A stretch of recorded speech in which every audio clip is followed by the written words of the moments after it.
रहस्य अब गहराने लगा है। अवलोकन और तर्क की शक्ति एक भयानक घटना से टकराने वाली है। लंदन की एक सुनसान जगह, एक अज्ञात मृत्यु और एक शब्द जो सब कुछ बदल देगा। मैं स्वीकार करता हूं कि मेरे साथी के सिद्धांतों की व्यवहारिकता के इस नए प्रमाण ने मुझे काफी चकित कर दिया। उसके विश्लेषण की क्षमता के प्रति मेरा सम्मान अद्भुत रूप से बढ़ गया।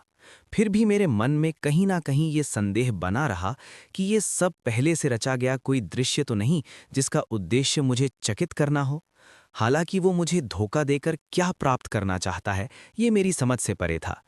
जब मैंने उसकी ओर देखा तो वो नोट पढ़ चुका था और उसकी आंखों में वही रिक्त, निस्तेज भाव था जो मानसिक तल्लीनता का संकेत देता है। आखिर आपने ये निष्कर्ष कैसे निकाला? मैंने पूछा। कौन सा निष्कर्ष? उसने चिड़चिड़े स्वर में कहा। यही कि वो व्यक्ति सेवानिवृत्त मरीन सार्जेंट था। मेरे पास तुच्छ बातों के लिए समय नहीं, उसने रूखेपन से कहा। फिर मुस्कुराकर बोला, मेरी अशिष्टता क्षमा करें, आपने मेरे विचारों की कड़ी तोड़ दी, पर शायद ये अच्छा ही हुआ। तो आप सचमुच ये नहीं समझ सके कि वो व्यक्ति मरीन सार्जेंट था? नहीं, बिल्कुल नहीं। इसे समझना ये बताने से अधिक आसान है कि मैं इसे कैसे जान गया। यदि आपसे पूछा जाए कि 2 और 2 4 क्यों होते हैं तो शायद आपको समझाने में कठिनाई हो। फिर भी आप उस तथ्य के प्रति आश्वस्त रहते हैं। सड़क के उस पार से ही मैंने उसके हाथ के पीछे एक बड़ा नीला लंगर बना देखा। वो समुद्र से संबंधित चिन्ह था, पर उसकी चाल सैनिक जैसी थी और दाढ़ी नियमबद्ध शैली में थी। इससे स्पष्ट हुआ कि वो मरीन था। उसके व्यक्तित्व में आत्ममहत्व और आदेश देने की आदत का भाव था। आपने अवश्य देखा होगा कि वो अपना सिर किस प्रकार ऊंचा रखे हुए था और छड़ी किस ढंग से घुमा रहा था। वो स्थिर, सम्मानित मध्य आयु का व्यक्ति प्रतीत होता था। इन सब तथ्यों ने मुझे ये मानने पर विवश किया कि वो सार्जेंट रह चुका है। अद्भुत, मैंने कहा। सामान्य बात है, होम्स ने कहा। यद्यपि उसके भाव से लगा कि मेरी प्रशंसा से वो प्रसन्न था। अभी मैं कह रहा था कि आजकल अपराधी नहीं है। लगता है मैं गलत था। इसे देखिए। उसने वो नोट मेरी ओर बढ़ा दिया जो कमिश्नर लाया था। अरे, मैंने पढ़ते हुए कहा, ये तो भयानक है। निश्चय ही ये कुछ असाधारण प्रतीत होता है, उसने शांत स्वर में कहा। क्या आप इसे जरा ऊंचे स्वर में पढ़कर सुनाएंगे? ये वही पत्र था जो मैंने पढ़ा। प्रिय श्री शर्लॉक होम्स, रात के दौरान ब्रिक्सटन रोड से हटकर लॉरेस्टन गार्डन के नंबर 3 पर एक गंभीर घटना हुई है। हमारी गश्त पर तैनात व्यक्ति ने लगभग 2 बजे वहां प्रकाश देखा और घर खाली होने के कारण उसे संदेह हुआ कि कुछ गड़बड़ है।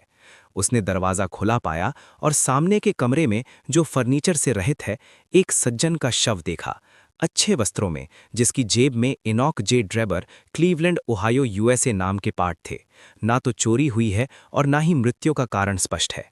कमरे में रक्त के चिन्ह हैं, पर शरीर पर कोई घाव नहीं।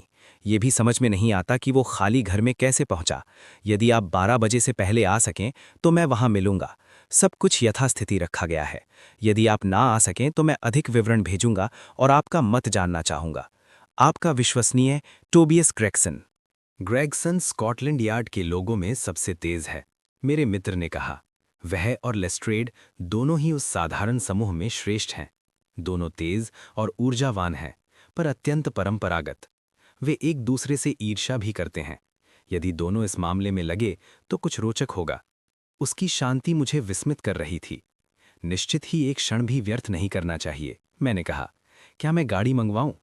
मुझे नहीं पता कि मैं जाऊंगा भी या नहीं। जब आलस्य मुझ पर हावी होता है तो मैं संसार का सबसे आलसी व्यक्ति हूं।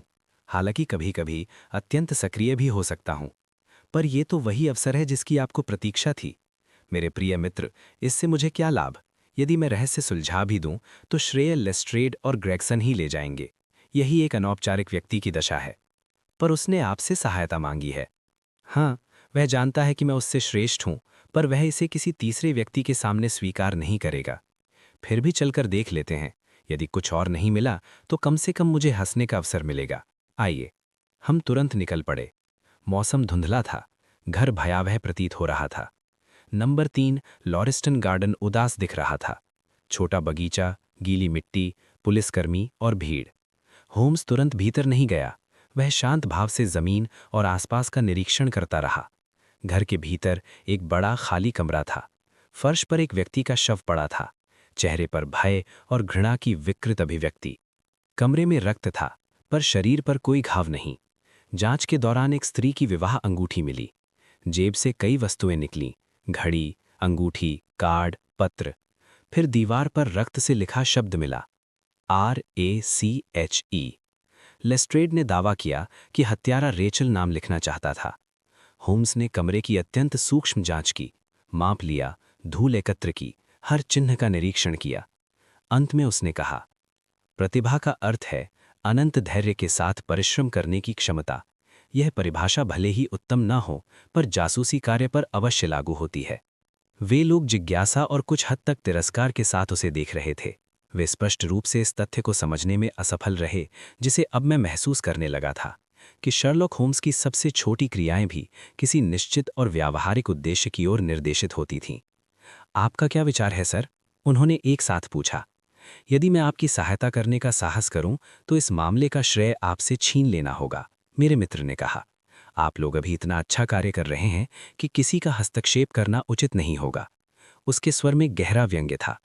यदि आप मुझे अपनी जांच की प्रगति से अवगत कराते रहें, तो मुझे जहां तक संभव होगा सहायता करने में प्रसन्नता होगी। फिलहाल मैं उस सिपाही से बात करना चाहूंगा जिसने शव पाया था। क्या आप उसका नाम और पता बता सकते हैं? लेस्ट्रेड ने अपनी नोटबुक देखी। जॉन रैंस, उसने कहा। वह इस समय ड्यूटी पर नहीं है। आप उसे 46 Audley Court, Kennington Park Gate पर पाएंगे। होम्स ने पता लिख लिया। आइए डॉक्टर, हम उससे मिलने चलते हैं। मैं आपको एक बात बता दूं जो इस मामले में आपकी सहायता कर सकती है, उसने दोनों जासूसों की ओर मुड़ते हुए कहा।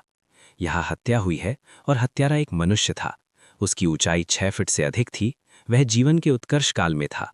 अपनी लंबाई के अनुपात में उसके पैर छोटे थे। उसने मोटे चौकोर अग्रभाग वाले जूते पहने थे और वह ट्रिचनोपोली सिगार पीता था। वह अपने शिकार के साथ 4 पहियों वाली घोड़ागाड़ी में आया था, जिसे ऐसे घोड़े ने खींचा था जिसके आगे वाले बाएं पैर में 3 पुराने और एक नया नाल लगा था। अत्यधिक संभावना है कि हत्यारे का चेहरा लालिमा लिए हुए था और उसके दाहिने हाथ के नाखून असामान्य रूप से लंबे थे। ये केवल कुछ संकेत हैं, पर ये आपकी सहायता कर सकते हैं।